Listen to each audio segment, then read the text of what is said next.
El castillo Niczka, al sur de Polonia.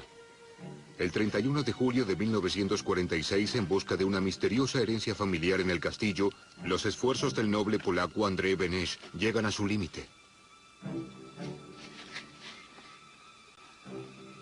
Bajo este peldaño, en esta remota localidad del este europeo, están las presuntas pistas que lo llevarán al buscado tesoro. El oro inca. Pero Andrzej Beneš enfrenta un nuevo acertijo que lo lleva al otro extremo del mundo, a la mítica tierra del oro, Perú. Hogar de poderosos reyes, donde cientos de años atrás, la maldición de este metal brillante marcó el destino fatal de los incas, y un código de nudos llamado quipus trajo muerte y destrucción. Terra X. La maldición del oro inca.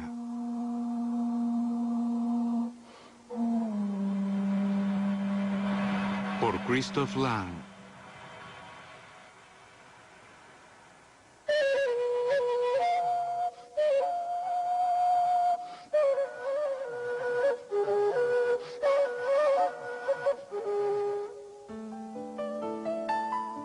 ...1946...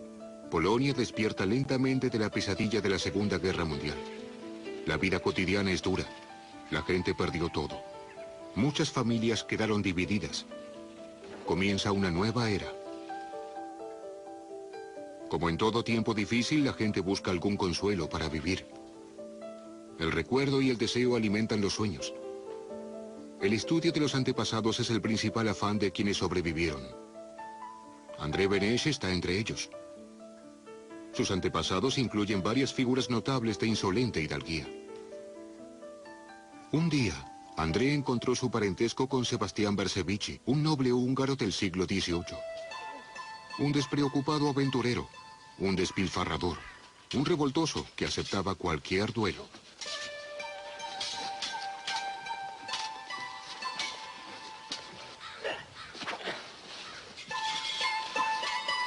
Muchas veces fue herido, pero siempre se las arregló para vencer a su oponente. Quienes lo conocían bien decían que las estrellas lo favorecían. Pero más que pelear, a Sebastián le gustaba viajar. Cuando tenía casi 30 años viajó a Perú. Había escuchado hablar de los fabulosos tesoros incas en sus viajes por Europa.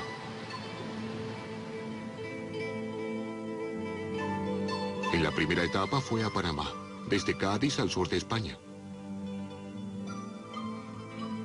Desde allí tomó otro barco, hacia Lima. A pesar de los vientos favorables, el viaje duró 3 meses completos. En noviembre de 1760, el joven aventurero finalmente llegó a destino. Una empresa peligrosa, porque los invasores españoles controlaban la entrada a Perú.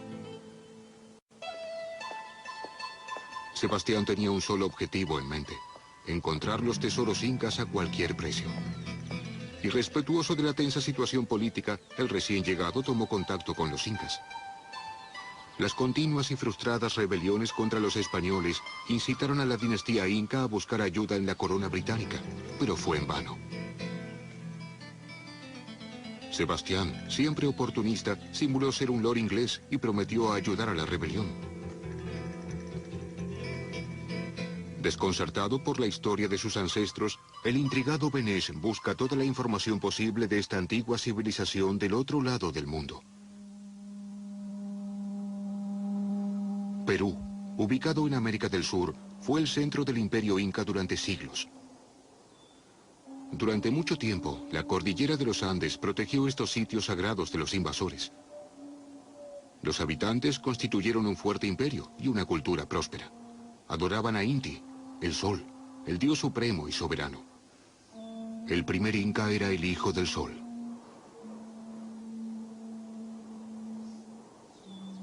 En lo alto del desolado cañón del Urubamba, oculto en las sombras de las cumbres, el misterioso Machu Picchu. La grandiosa ciudad fortificada de más de 200 edificios era una obra maestra de la arquitectura. Las robustas paredes fueron construidas con piedras labradas que ensamblaban perfectamente, sin argamasa. Un ingenioso sistema de escaleras de piedra comunicaba la parte alta con la parte baja de la ciudad. Ignorada por los españoles, esta maravilla permaneció intacta y olvidada en la jungla hasta que el investigador norteamericano Hiram Bingham redescubrió las notables ruinas en 1911. Se maravilló ante los increíbles lugares sagrados, perfectamente alineados con el sol. Alguna vez hubieron figuras de oro puro en sus nichos. Los incas creían que el oro era el sudor del sol, del mismo Inti, el primer dios. Solo el soberano, el hijo del sol, podía utilizarlo. Para ellos, el oro y la plata solo tenían sentido ritual, no tenían valor material. Una convicción que sería desafiada. En Cusco, la capital, los indígenas o la dinastía inca aseguraban la protección de sus ciudadanos desde un fuerte construido en el siglo XV, sobre la sede de gobierno. Desde allí, la dinastía tejió una inmensa red a lo largo y a lo ancho del imperio. También enseñaba la doctrina de Inti hasta en los rincones más remotos del país, tanto a los clanes incas como a los otros. En todo el estado fue establecido su culto, el cual fue obligatorio. Cada 23 de junio la gente rezaba el Inti Raymi, la fiesta del sol, el feriado más importante del calendario inca. Comida, hojas de cacao, animales y hasta objetos de oro. Todo era sacrificado para obtener la gracia del dios sobrehumano. El mismo soberano hacía el papel de Inti, mientras el imperio prosperaba. Como hijo del sol era también la máxima autoridad religiosa. En los rituales se cantaban himnos y se elevaban plegarias.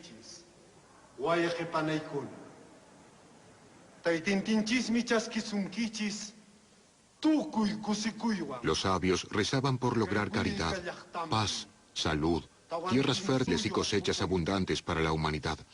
Al menos así era como lo describían los cronistas españoles.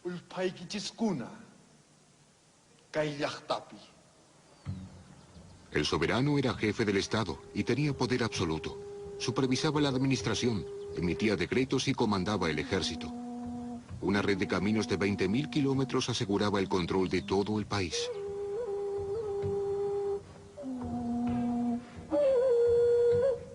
En apenas unas pocas décadas fueron los soberanos de una vasta zona que abarcaba más de 4.000 kilómetros de norte a sur. El enorme imperio se extendía desde las inaccesibles alturas, pasando por todos los climas, hasta las costas del Océano Pacífico. Los incas se comunicaban mediante nudos hechos en cuerdas o quipus. La gente de los Andes no conocía la palabra escrita. Los complejos códigos de nudos reflejaban estadísticas, hechos históricos y otras ideas. Además del tamaño de los nudos, el color también era importante. Pero los quipus no constituían un lenguaje escrito. El destinatario no entendería nada sin el comentario verbal de alguien que conociera el código. Un especialista con excelente memoria suministraba la información necesaria para entender el mensaje. Cada color tenía un significado simbólico para los incas. El amarillo representaba el oro sagrado, el sudor del sol. El blanco, la plata, de la cual se hacían joyas y objetos culturales. El rojo, sangre, el color de la guerra, lo usaba el ejército. ¿Estos modelos contienen mensajes antiguos? Transmitidas de generación en generación, quizás las computadoras modernas estén codificando mensajes que nadie podrá descifrar algún día. Ni siquiera los descendientes de los hijos del sol conocen el porqué de sus tradiciones y sus significados. Porque hoy nadie necesita los nudos para transmitir información. Hoy existe la palabra escrita. Las nociones necesarias para descifrar los quipus fueron perdiéndose tras la caída del imperio. Pero cuando Sebastián Bersevich visitó Cusco, el antiguo sistema aún estaba en uso. La vida del joven húngaro dio un giro favorable en ese país extraño. Rescató a la hija de la familia real nativa de las garras de las tropas españolas. Su heroísmo le permitió congraciarse con la clase gobernante.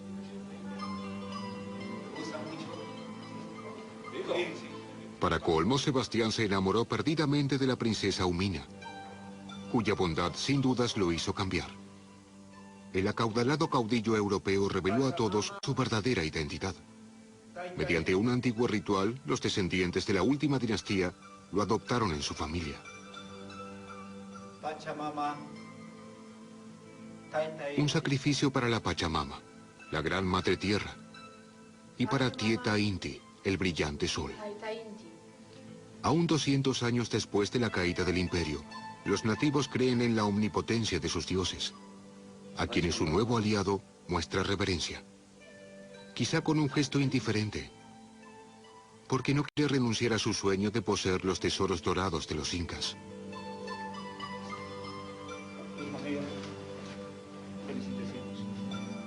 Los incautos hijos del sol ignoran sus secretas intenciones. Los recién casados observan la marcha del tiempo en Cusco, pero las apariencias engañan. El omnipotente ejército español disuelve las fuerzas indígenas. El futuro es incierto. Ya no tienen el control de su propio país. Rastreando huellas familiares, André Beneš encuentra un retrato desconcertante. Él, un polaco, queda asombrado ante su propio parecido con los exóticos rasgos de Tupac Amaru, líder de la rebelión aborigen de 1780. Ya no había dudas. Él tenía sangre indígena. La explicación estaba en una iglesia de Cusco. Hacía 150 años, su pariente directo, Sebastián Bercevici, se había casado con la princesa inca Umina.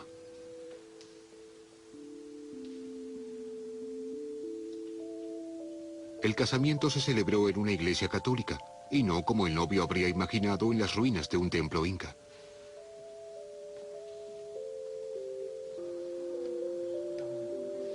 Los españoles habían llevado el catolicismo al país y se había arraigado en poco más de 2 siglos.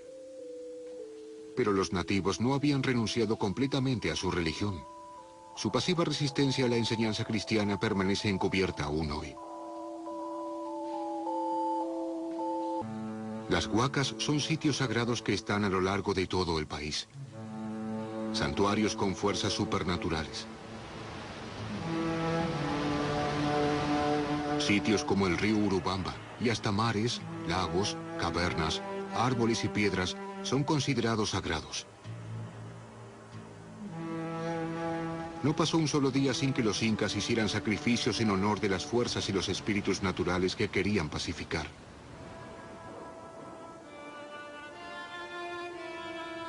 En ciertas fiestas, miles de peregrinos colmaban los grandes templos del imperio.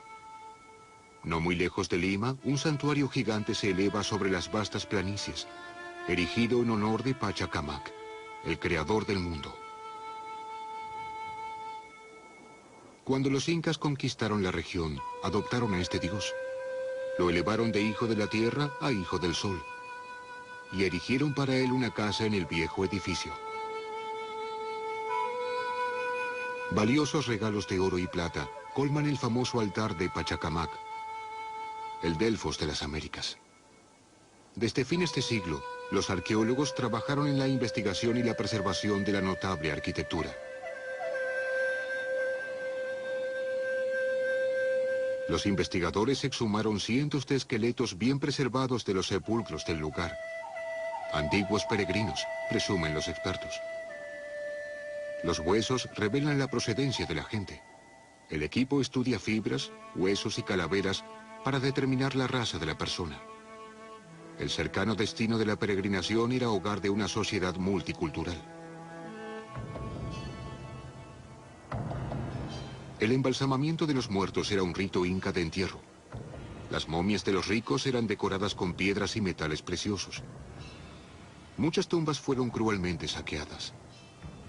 Conducidos por su avidez de oro, los excavadores destruyeron los cuerpos preservados.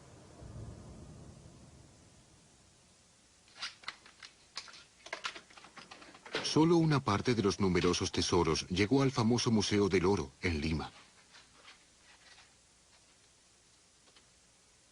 La obra maestra es un sol resplandeciente. la encarnación de Inti, símbolo del imperio. El fulgurante metal se encontró a lo largo de todo el territorio. Los nativos lo sacaban de la profundidad de la tierra o de los ríos. Llegaban 200 toneladas en un año, solo a Cusco, equivalentes a miles de millones en dinero actual.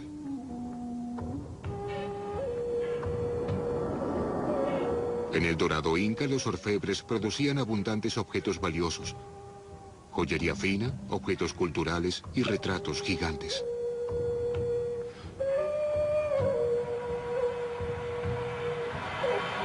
La historia de la legendaria fortuna peruana atrajo a los inescrupulosos conquistadores y aventureros europeos, en perjuicio de los hijos del sol. Durante meses, André Beneš estudió sus libros. Su investigación lo conduce a la historia de la caída de los incas. Comenta a su novia las repugnantes acciones de Francisco Pizarro. Sevilla, la antigua sede administrativa de las colonias españolas, es el hogar de este legado histórico. El archivo de las antiguas Indias contiene muchos documentos que describen la sangrienta expedición de Pizarro a la tierra inca. Su soberano, Atahualpa, recibió al invasor con hospitalidad. Viracocha había regresado con su pueblo. Pero Pizarro y sus hombres actuaron de manera brutal. Si bien los españoles encontraron poca resistencia, robaron, asesinaron y torturaron a los nativos implacablemente. El último acto, los soldados arrestan a Atahualpa. El soberano dio al insaciable conquistador innumerables tesoros a cambio de su vida. Pizarro, de todos modos, lo hizo matar el 19 de agosto de 1533. Muchas reliquias sagradas fueron derretidas, un sacrilegio para los incas. Los ladrones volvieron con barcos llenos de oro para las arcas de la corona española, y algunos botines se hundieron en el océano. El lago Titicaca, en el altiplano de Perú. En un lugar secreto, los nativos lograron ocultar algunos de los objetos más sagrados de la avaricia de los blancos. Según la leyenda, enviaron el disco dorado del sol desde el templo de Inti hacia las profundidades. Desde entonces, Mama Cocha, madre de las aguas, custodió el símbolo del dios supremo inca. En 1780, Tupac Amaru, un antiguo líder, convocó a los oprimidos a una rebelión contra los españoles. Después de 2 largos años, su resistencia fue violentamente sofocada. Por 20 años, Sebastián Bercevichi luchó por los nativos. También ayudó a Tupac Amaru hasta donde pudo. Por esta causa, ahora era el húngaro quien estaba en peligro. Su única salida era escapar a Europa. Su familia le confía un tesoro dorado. Él deberá sacarle provecho y preparar una nueva rebelión desde el extranjero. Bajo el manto de la noche, Sebastián y sus leales seguidores llevan la valiosa caja al puerto. Aborda el barco con algunos jóvenes miembros de la dinastía reinante y deja el país. Su destino, Italia. En sus documentos, André Beneš encontró una pista del lugar de su asilo.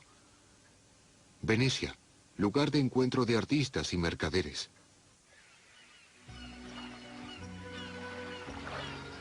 Las calles están atestadas de gente de todo el mundo en la ciudad de los 1000 canales. Allí las caras extrañas no llaman la atención. Los frecuentes carnavales son temporadas de exóticas máscaras y el mejor momento para que los fugitivos se oculten. En medio del bullicio, los refugiados peruanos encuentran un lugar donde quedarse y se acostumbran a su nuevo entorno. Sebastián vivió 14 discretos años en Italia. Su nieto, Antonio, nació allí. A miles de kilómetros los incas entregaron su esperanza al niño, el futuro soberano que les devolvería la libertad algún día. Después de todo, había nacido de la hija de Sebastián. La joven se llamaba como su madre, Umina, la esposa de Sebastián, que murió dando a luz a su hija. La niña creció y fue dueña de una belleza singular. Debía rechazar decenas de admiradores, porque su destino era casarse con un inca de la aristocracia. Se casó con Tupac Amaru, pariente cercano del conocido líder de la rebelión, que se llamaba igual. Ella quería que sus niños crecieran en Perú, pero la pareja debió escapar a Venecia inmediatamente después del casamiento. Nadie sabe nada sobre sus actividades políticas en su exilio en Italia. Es probable que hayan seguido dirigiendo y solventando el movimiento secreto en América del Sur. A pesar de estar lejos de la rebelión inca, las actividades secretas de los exiliados peruanos son detectadas por agentes del Servicio Secreto Español. La princesa Umina y Tupac Amaru no advierten el peligro. Ingenuamente, aprovechan el carnaval para pasear por callejas de la antigua aldea. Detrás de sus máscaras se sienten seguros. También su asesino. El secuaz de la corona española cumple fríamente su misión.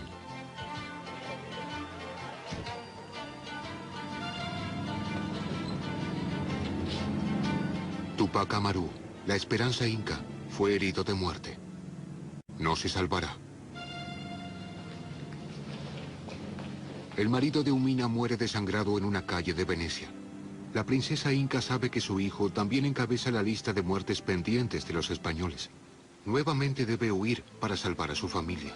Una vez más, los inmigrantes escapan, dejando atrás su pasado.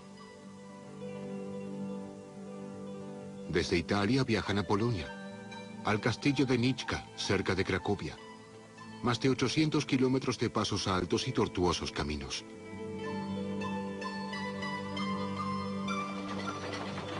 El grupo ilustre viajó durante 2 semanas. Después de casi 40 años, Sebastián Barsevici regresa a sus aliados, a su tierra natal.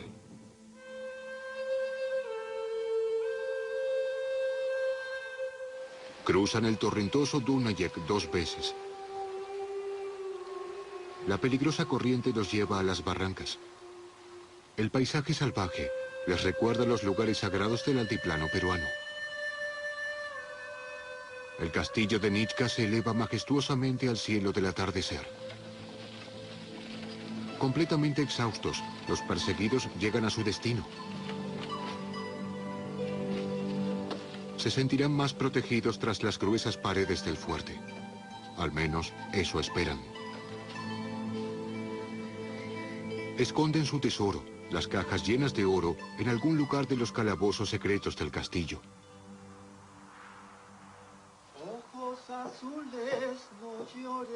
Las nostálgicas canciones peruanas recorren el valle. Solo pueden anhelar y ansiar volver a casa. Tenazmente conservan sus costumbres tradicionales vivas.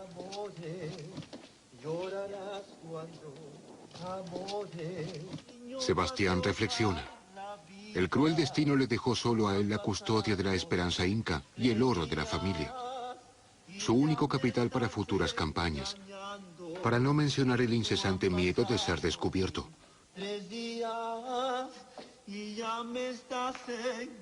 Umina calma la angustia de su padre. Pero sucedió lo inevitable. Los espías españoles no descansaron. Siguieron a los refugiados a lo largo de todo el camino al remoto Niczka. Su misión no estaba completa con la muerte de Tupac Amaru en Venecia. En Madrid el rey temía la indomable influencia del clan inca. Para él solo había una solución. Umina y su hijo debían morir. El asesino localiza a sus víctimas. Será juego de niños si logra entrar al castillo furtivamente.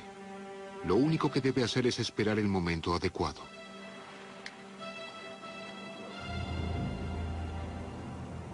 El asesino se escabulle en la fortaleza en la quietud de la noche. Entra fácilmente. No hay guardias que lo detengan.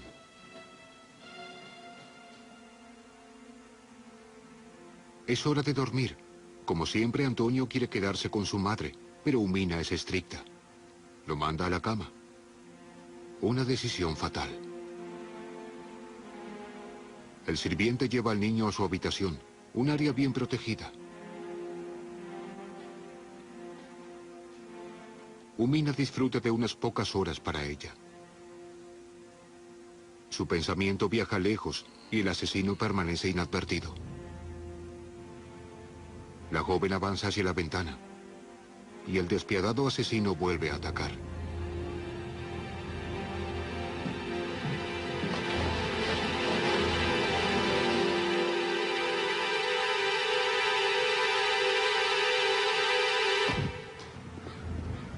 Incapaz de encontrar al pequeño Antonio, el asesino se aleja.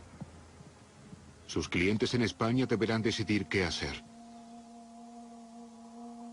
Un sarcófago de plata guarda los restos de Umina. Según la leyenda, la familia puso algunos tesoros en su ataúd, pero nadie sabe dónde fue sepultada. El castillo de Nitschka ya no era seguro. Sebastián toma una decisión. Él y su séquito partirán con el tesoro. Él conocía un escondite ideal muy cerca de allí. Un viaje largo habría sido muy peligroso. La mejor opción era una fortaleza abandonada. Había muchas de estas en los Cárpatos del norte.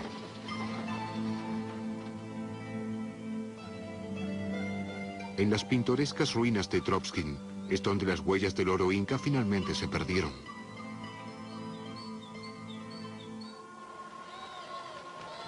$150 años después, el descendiente de Sebastián, André Beneš, no deja de pensar en el destino de Antonio. ¿Habrá muerto víctima de los españoles? ¿O habrá sobrevivido? Las crónicas familiares guardan un solo rastro, que conduce al genealogista de la Iglesia de la Cruz, en Cracovia, en 1946.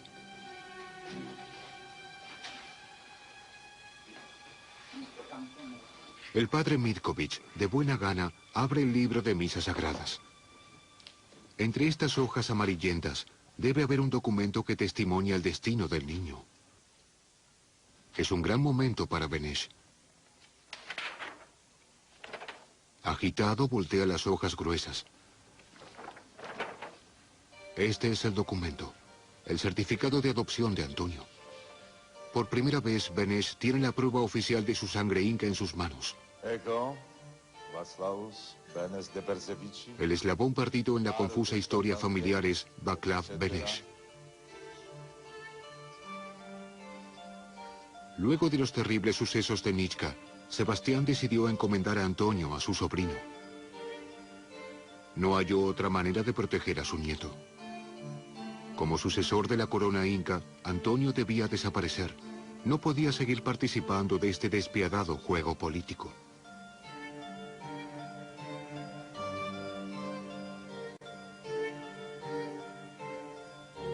Los parientes incas del niño aceptaron que Antonio fuese ciudadano polaco.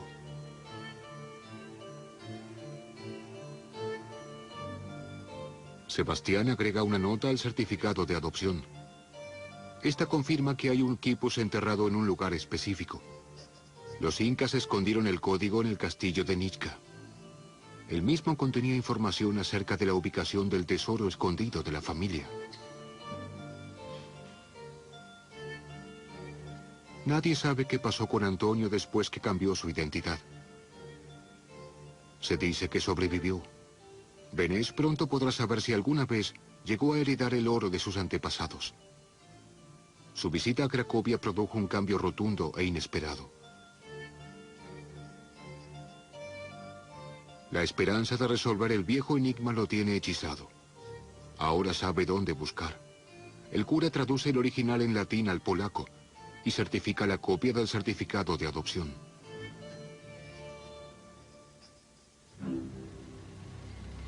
...31 de julio de 1946. Al anochecer, Beneš y su novia salen de la oficina fronteriza cercana a Nitschka. 2 soldados los acompañan. Los hombres deben escoltar a la pareja hasta la fortaleza y serán testigos de lo que pronto sucederá.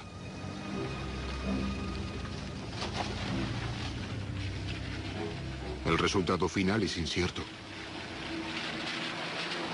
Ambos tienen problemas para ocultar su ansiedad. Los soldados guardan silencio. No se sienten cómodos en esta misión.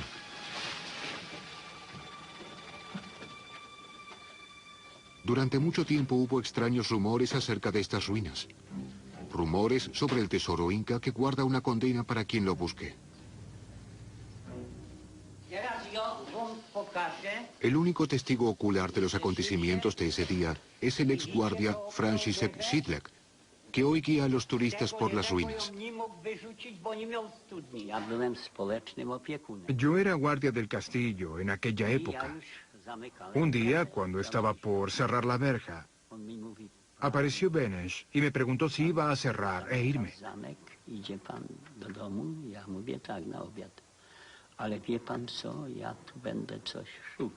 Dijo, debo buscar algo aquí, un testamento. Por favor, espéreme un momento. Luego me preguntó, ¿dónde vive el alcalde? Contesté, en Niczka.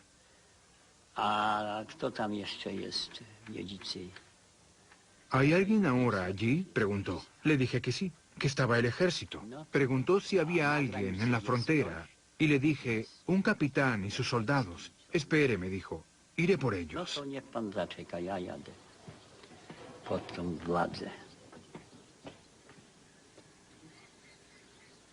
El hombre de 80 años recuerda muy bien este lugar. Es aquí, este peldaño. Cuando los soldados lo levantaron, se rompió una parte.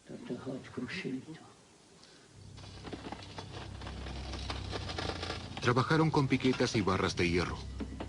¿Estaría la herencia inca del querido Antonio bajo el peldaño o el descendiente de los hijos del sol ya había encontrado el mensaje? Los buscadores de tesoros tuvieron suerte. André Beneš toma con cuidado el disimulado tubo de plomo. Solo él sabe qué hay en él. Ninguno de los presentes quiere perderse el gran momento. Lo seguirán en cada movimiento.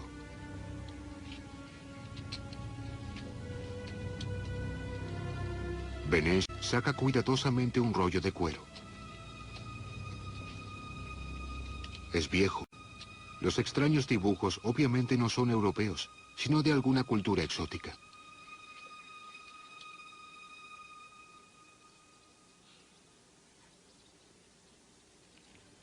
La escasa información del certificado de adopción de Cracovia se confirma.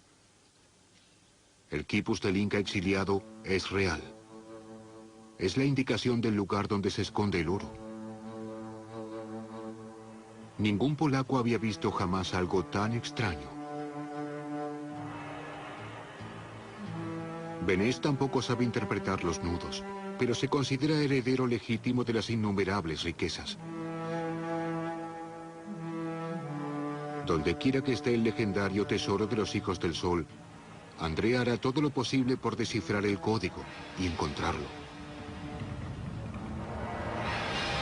Días después del espectacular hallazgo del quipus, un misterioso accidente ocurrió en Niczka.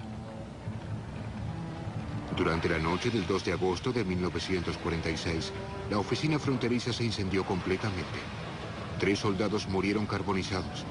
2 de ellos habían presenciado la búsqueda en la fortaleza. Muchos pobladores dijeron que no era coincidencia. Afirmaron que el dios inca se había vengado porque alguien no autorizado había tomado el quipus.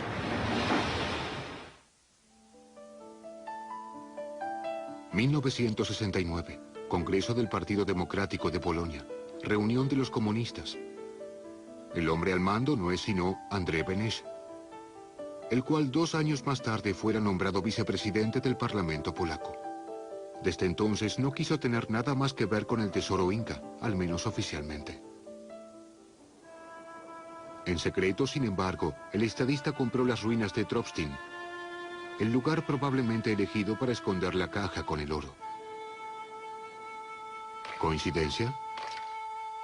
Bajo pretextos arqueológicos, Beneš encarga una excavación. Nadie de los que participan en ella conoce el verdadero motivo. Pero si no encuentran algo pronto, Beneš tendrá que renunciar a su sueño. No le quedan fondos. Beneš no desiste. Poco después organiza una expedición a Perú. Los jóvenes tienen una copia de los quipus de Nichca en sus bolsos. El genealogista hizo los nudos él mismo. Su encargo es encontrar a alguien en América del Sur que aún pueda descifrarlos. Cuando los jóvenes académicos de Cracovia llegan a Lima, la lujuriosa vegetación florece en brillantes colores. El pequeño grupo quizás se apresuró un poco para viajar al altiplano, a los lugares sagrados de los incas. Pero encontrar a alguien que lea un quipus es casi imposible en el Perú del siglo XX.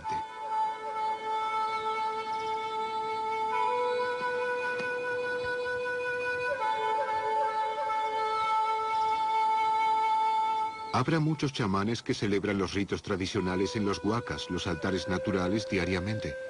Pero perdieron la sabiduría necesaria para decodificar los complicados mensajes que guardan los nudos.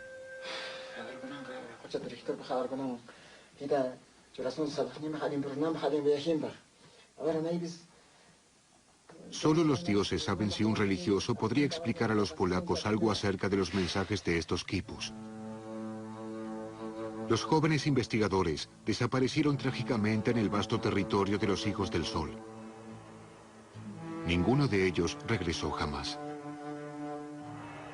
Historias como esta alimentan el mito de la maldición del oro inca.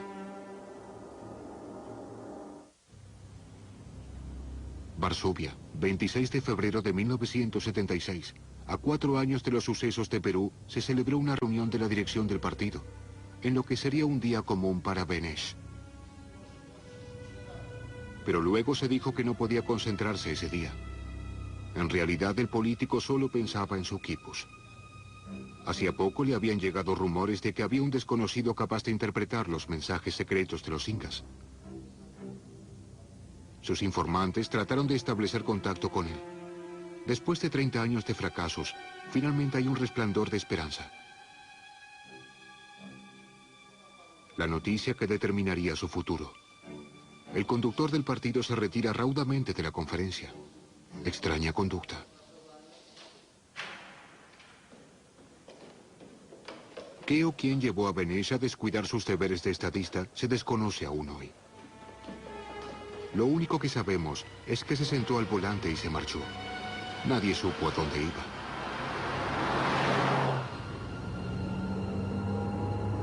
El obsesionado cazador de tesoros tomó la ruta que une Varsovia y Gdansk. Conoce estos 400 kilómetros de ruta como la palma de su mano. ¿Querría ir a su apartamento o al escondite a buscar el quipus? ¿Iría al encuentro con el desconocido? Estas preguntas aún no tienen respuesta. El 26 de febrero de 1976, poco después de las 20, la tragedia golpeó nuevamente.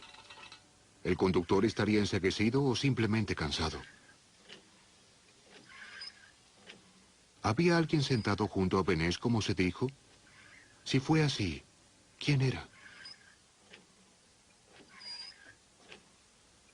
No hubo testigos, y los informes de la policía no dan respuestas. Desde entonces el quipus está perdido. Nadie pudo averiguar quién envió el ominoso mensaje. André Beneš fue enterrado con todos los honores militares. El gobierno polaco enterró al presidente del parlamento en un acto oficial. El país compartió el dolor de su familia y despidió con pesar a su estimado sirviente. Nunca nadie observó los hechos con más detenimiento, pero algunos polacos susurran en secreto que André Beneš fue víctima de la maldición inca.